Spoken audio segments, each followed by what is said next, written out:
बिस्मिल्लाहिर्रहमानिर्रहीम। अस्सलाम वालेकुम डियर स्टूडेंट्स, सबसे पहले आपको वेलकम है द एक्सीलेंस एकेडमी प्लेटफॉर्म पर। डियर स्टूडेंट्स, आज हमने जो टॉपिक डिस्कस करना है वो है factors affecting Hardy-Weinberg equilibrium. Last video में हमने डिस्कस किया था how migration effect Hardy-Weinberg equilibrium, उसके मैथमेटिकल एक्सप्रेशन भी हमने डिस्कस किए थे। और आज हमने डिस्कस करना है म्यूटेशन को, कि किस तरह से म्यूटेशन जो है ये हार्डी-वेनबर्ग इक्विलिब्रियम को इफ़ेक्ट करती है। इसके हम मैथमेटिकल एक्सप्रेशंस भी देखेंगे और इसे डिटेल में स्टडी भी करेंगे, इसके कोई न्यूमेरिकल्स भी सॉल्व करेंगे। तो आपसे रिक्वेस्ट है आप वीडियो को लाजमी लाइक शेयर एंड सब्सक्राइब किया करें। आप लोग जस्ट वीडियोस देख के खुद बेनिफिट्स लेके चले जाते हैं और वीडियो को लाइक शेयर और सब्सक्राइब नहीं करते। तो आपसे रिक्वेस्ट है अगर आप बेनिफिट्स हासिल कर रहे हैं तो आप वीडियो को ज़रूर लाइक शेयर और सब्सक्राइब किया करें। Thank you. म्यूटेशन की अगर हम बात करें तो ये चेंज इन डीएनए सीक्वेंस होता है किसी भी पर्टिकुलर लोकस पे या किसी भी लोकस पे डीएनए में जो भी चेंजेस आती हैं तो वो हमारे पास म्यूटेशन कहलाती हैं। म्यूटेशंस जो है ये एवोल्यूशनरी फोर्सेस की तरह काम करती हैं क्योंकि ये एलीलिक फ्रीक्वेंसीज को चेंज कर देती हैं।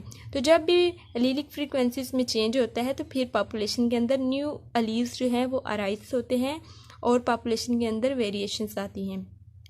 अब हमने बात करनी है म्यूटेशन रेट की।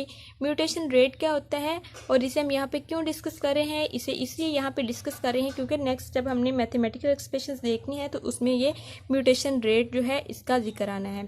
तो म्यूटेशन रेट होता क्या है, बेसिकली ये प्रोबेबिलिटी होती है change in DNA sequence with time. ठीक है, ये इसको निकालने के लिए number of new mutations divided by number of alleles in the population, तो ये इन दोनों की जो रेशो आती है वो म्यूटेशन रेट कहलाता है। यहाँ पे हमने एक पॉपुलेशन को डिस्कस किया है जिसके अंदर हमने 2 एलील्स की बात की है और किसी पर्टिकुलर लोकस पे ये 2 एलील्स मौजूद हैं। एक कैपिटल ए है और स्मॉल ए है। कैपिटल ए की फ्रीक्वेंसीज पी है और यू जो है पर जनरेशन म्यूटेशन रेट है। इसी तरह स्मॉल ए जो है ये इसकी फ्रीक्वेंसीज हमारे पास वी है, क्यू है और वी जो है पर जनरेशन इसका म्यूटेशन रेट है। यहाँ पे there are 2 types of mutation in the population, एक फॉरवर्ड म्यूटेशन है और एक रिवर्स है। फॉरवर्ड में कैपिटल ए जो स्मॉल ए में कन्वर्ट होता है और स्मॉल ए जो है कैपिटल ए में कन्वर्ट होता है रिवर्स म्यूटेशन में। अगर हम आफ्टर 1 जनरेशन गेन और लॉसेस की बात करें तो फॉरवर्ड म्यूटेशन की वजह से जो हमारे पास गेन होता है वो यू पी आएगा और जो लॉस होता है रिवर्स म्यूटेशन की वजह से वो वी क्यू आएगा। यहाँ पे हम सपोज कर रहे हैं कि यू जो है उसका यू जो है म्यूटेशन रेट जो है फॉरवर्ड म्यूटेशन का वो हमारे पास 10⁻³ है, यानी कि 1/1000। तो इसका मतलब ये है कि अगर एक अलील जो है यानी कि कैपिटल ए म्यूटेट करता है स्मॉल ए में out of 1000 Aleel in 1 generation, तो वो हमारे पास किस तरह से हम इसे लिखेंगे, ये 1/1000 यानी कि 1000 अलील्स में से 1 अलील जो है ये म्यूटेट कर रहा है। इस तरह से जो हमारे पास रिवर्स म्यूटेशन रेट है ये 10⁻⁵ है, यानी 1/1,00,000। तो किस तरह से 1,00,000 में से 1 अलील जो है ये म्यूटेट कर रहा है स्मॉल ए जो है कैपिटल ए में। आफ्टर म्यूटेशन की अगर हम बात करें तो क्या हमारे पास जीन फ्रीक्वेंसीज में या अलील फ्रीक्वेंसीज में चेंज आए हैं, तो डेल्टा क्यू जो है यहाँ पे चेंज को शो कर रहा है। तो इसे हम इस तरह से लिखेंगे U P minus we Q. 1 generation के बाद हमने डिस्कस किया था यू पी और वी क्यू को, तो इस तरह से इसे हम आपस में माइनस करेंगे तो ये हमारे पास डेल्टा क्यू आ जाएगा। और डेल्टा क्यू जो है जब 0 पे होता है तो इक्विलिब्रियम हमारे पास आ जाता है, इक्विलिब्रियम पे होते हैं दोनों ही। तो यहाँ पे हम लिख सकते हैं कि u p is equal to v q जब डेल्टा क्यू हमारे पास 0 हो।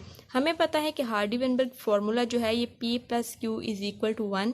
तो यहाँ पे हम Q और P की दोनों की वैल्यूज़ निकाल सकते हैं ताकि हम इक्वेशन में इसे पुट कर सकें। तो Q होगा हमारे पास 1 - P और P होगा 1 - Q।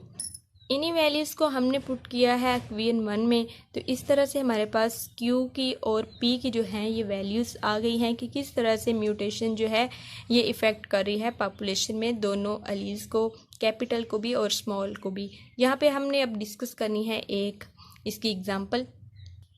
क्वेश्चन है हमारे पास कि अगर फॉरवर्ड म्यूटेशन रेट जो है यानी कि कैपिटल ए का कन्वर्ट होना स्मॉल ए में 7 टाइम्स ज़्यादा हो रिवर्स म्यूटेशन रेट से, तो इक्विलिब्रियम जब होगा तो इक्विलिब्रियम फ्रीक्वेंसी पे जो स्मॉल ए होगा यानी कि रिसेसिव अलील होगा उसकी वैल्यूज़ क्या होंगी।